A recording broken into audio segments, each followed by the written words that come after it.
ناصر کی عادت تھی کہ رات کو اسے پیاس لگتی تھی۔ وہ آدھی رات کو اٹھ کر پانی ضرور پیتا تھا۔ اس کی بیوی ہمیشہ جگ میں پانی بھر کر اس کے بستر کے قریب ایک تپائی پر رکھ دیتی تھی۔ یہ معمول کی بات تھی تاکہ ناصر کو پیاس لگے تو وہ ہاتھ بڑھا کر پانی پی لے اور اسے کچن میں نہ جانا پڑے۔ اس رات 10 بجے صبیحہ نے شوہر سے کہا، مجھے پیاس لگی ہے، آپ کی طرف پانی رکھا ہے، ذرا مجھے دینا۔ اس نے تپائی پر دھرا جگ اٹھایا اور گلاس میں پانی بھر کر بیوی کو دیا۔ وہ لیٹی ہوئی تھی، پانی پینے کو اٹھ کر بیٹھ گئی۔ اس نے گلاس لبوں سے لگایا ہی تھا کہ اس کی چیخ نکل گئی۔ پانی کی جگہ کوئی ایسا سیال گلاس میں تھا کہ اس کے ہونٹوں کو چھوتے ہی لب جل اٹھے۔ ناصر نے پوچھا، کیا ہوا؟ وہ بامشکل اتنا بول پائی کہ بتی جلاؤ، تم نے کیا دے دیا ہے؟ ناصر نے بتی روش کر دی۔ گلاس صبیحہ نے پھینک دیا تھا اور تکلیف سے بلبلاتے ہوئے کہہ رہی تھی، یہ تم نے کیا ظلم کیا؟ پانی کی جگہ تیزاب دے دیا کیا؟ ناصر تم کتنے سنگ دل ہو، کیا مجھے مارنا چاہتے ہو؟ وہ بری طرح رو رہی تھی۔ میں نے تمہیں تیزاب دیا ہے، پاگل ہو گئی ہو کیا مکار عورت؟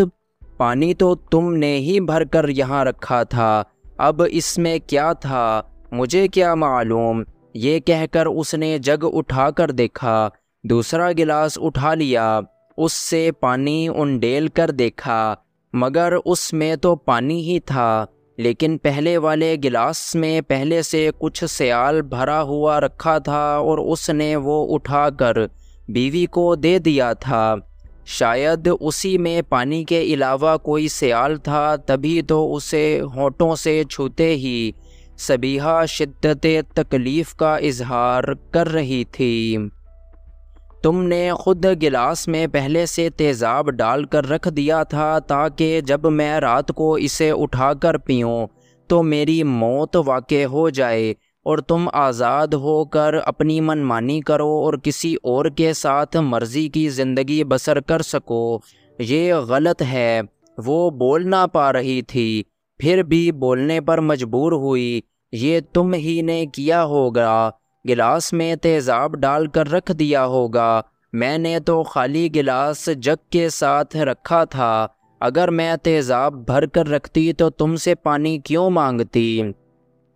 اب مجھے اسپتال تو لے چلو، مارے تکلیف کے مری جا رہی ہوں، تم مجھ سے کوئی بھیانک انتقام لینے پر تلے ہو۔ وہ کہتی تھی کہ تم کو مجھ پر شک تھا کہ یہ بچے تمہارے نہیں ہیں، تب ہی معصوم بیٹے کو بھی اٹھا کر نیچے پھینک دیا تھا۔ ناصر غصے میں دیوانہ ہو گیا، بولا، بیٹے کو میں نے نہیں پھینکا، ہمارے جھگڑے کے شور کی وجہ سے وہ ڈر کر بھاگا تھا اور منڈیر سے نیچے گر گیا تھا، ہرگز نہیں۔ صبیحہ چلائی، تم کو میں نے خود اس کو اٹھا کر نیچے پھینکتے ہوئے دیکھا تھا، ایسے ہی جیسے آج تم مجھ پر تیزاب پھینکنے والے تھے۔ ناصر یہ بات سن کر آپے سے باہر ہو گیا، کہا کہ آج تک گھر میں تیزاب میں لایا ہی نہیں، یہ تم ہی ہو جس نے تیزاب کا بندوبست کیا ہے۔ تبھی ناصر نے گھر کی تلاشی لی اور اسے اسٹور میں ایک بوتل ملی جس میں تیزاب موجود تھا۔ اب وہ بوتل دونوں کے درمیان وجہ تنازع بنی۔ بیوی کہتی تھی کہ یہ تم گھر لائے ہو مجھ پر پھینکنے کے لیے، اور شوہر کا کہنا تھا کہ تم اسے مجھے پلانا چاہتی تھیں، تم ہی نے اپنے دیرینہ آشنا سے منگوائی ہے، اور اگر تم کہتی ہو کہ میں لایا ہوں تو پھر یوں ہی صحیح۔ یہ کہہ کر اس نے تیزاب صبیحہ پر گرا دیا۔ بوتل میں تیزاب کم تھا لہٰذا وہ زیادہ جلنے سے بچ گئی، البتہ اس کے بازوؤں کی کھال ادھڑ گئی اور کچھ چھینٹے بیٹی پر پڑے جس کی وجہ سے اس کی آنکھ ضائع ہو گئی، مگر ماں اور بیٹی کے چہرے بچ گئے، دونوں اسپتال میں داخل رہیں۔ صبیحہ نے بیان دے کر شوہر پر ایک بار پھر پرچہ کرا دیا کہ اس نے مجھے اور بچی کو ہلاک کرنے کا منصوبہ بنایا تھا۔ ناصر ایک بار پھر جیل چلا گیا۔ اس بار بھی اس کا مقدمہ میرے شوہر کی عدالت میں ہی تھا۔ ناصر کی حالت قابل رحم تھی، میلا کچیلا لباس اور بال پاگلوں جیسے۔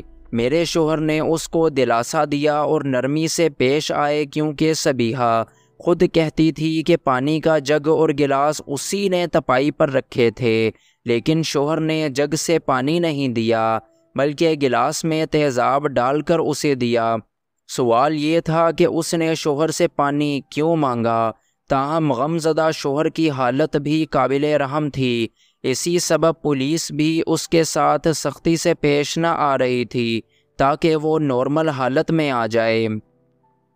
اس کے ساتھ محبت بھرے رویے سے پیش آنے کی وجہ سے وہ رفتہ رفتہ نارمل ہوا۔ بہرحال مقدمہ چلا، مگر عدم ثبوت کی بنا پر اس بار بھی کچھ عرصہ جیل رہنے کے بعد اسے بری کر دیا گیا اور مقدمہ خارج ہو گیا۔ اس کے بعد وہ صبیحہ کی جانب کبھی نہ گیا۔ اس نے ایک معمولی ملازمت ڈھونڈ لی۔ بیوی نے بنگلے کا نچلا حصہ دوبارہ کرائے پر اٹھا دیا اور اس کی آمدنی سے گزر بسر کرنے لگی۔ ناصر پر حیرت ہے کہ اس نے صبیحہ کو پھر بھی طلاق نہیں دی، لیکن وہ اس سے ملتا بھی نہیں تھا اور نہ ہی اپنی بیٹی سے ملنے جاتا تھا۔ البتہ کبھی کبھی ہمارے گھر میرے صاحب سے ملنے آ جاتا تھا۔ اس کو ان سے عقیدت سی ہو گئی تھی۔ وہ یہی کہتا تھا، نہ تو میں نے اپنا بچہ چھت سے گرایا تھا اور نہ گلاس میں تیزاب رکھا تھا۔ بہرحال یہ معمہ حل نہ ہو سکا کہ واقعی بچہ خود گرا تھا یا اسے کسی نے گرایا تھا، اور گلاس میں تیزاب کہاں سے آیا جبکہ جگ میں تو پانی ہی تھا۔